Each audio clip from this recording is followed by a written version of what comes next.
इस वीडियो में हम सीखेंगे कि व्यंजकों को किसी दी गई वैल्यू के लिए हल कैसे किया जाए। जैसे 5 + p, यहाँ पर p की वैल्यू 8 दी गई है। 10b - 5, यहाँ पर b की वैल्यू हमें 2 दी गई है। इस तरह से हमें ये 4 एग्जाम्पल दिए गए हैं। चलिए इन्हें एक एक करके सॉल्व करते हैं।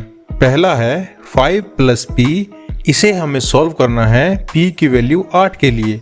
इन प्रश्नों में हमें दिए गए वेरिएबल को दी गई वैल्यू से रिप्लेस करना है, तो हम इसे सब्स्टिट्यूशन यानी विस्थापन की विधि से हल कर सकते हैं। अब 5 + p में p की वैल्यू 8 रखने पर हमें मिलेगा 5 + 8, इसे सॉल्व करने पर हमें मिलेगा 13। तो 5 + p को सॉल्व करने पर हमारे पास आया 13। अगला है 10b - 5।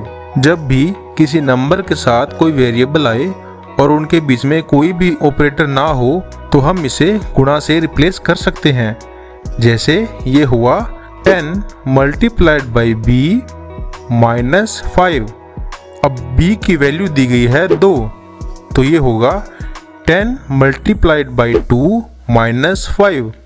अब मल्टीप्लाई और माइनस में से पहले किसे सॉल्व करेंगे? हम सॉल्व करेंगे मल्टीप्लाई को।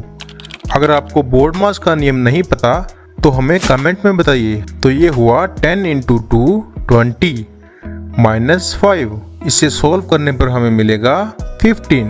तो 10b - 5 और जिसमें b की वैल्यू 2 है, इसका हल होगा 15। अगला है w² - 9। तो क्योंकि यहाँ w की पावर 2 है तो हम इसे 2 बार लिखेंगे। w × w -9 और w की वैल्यू है 7, तो 7 × 7 - 9, 7 × 7 हुआ 49। तो 49 - 9 = हुआ 40। तो इस एक्सप्रेशन का हल हुआ 40। अगला है 5d3। तो क्योंकि 5 के गुणा में एक वेरिएबल है तो ये होगा 5 × d3। अब d की पावर 3 है तो हम d को 3 बार गुणा करेंगे, तो ये हुआ 5 × d × d × d। अब d की वैल्यू हमें 2 दी गई है, तो d की जगह हम लिखेंगे 2, तो ये हो जाएगा 5 × 2 × 2 × 2। इसे हल करने पर हमें मिलेगा 40।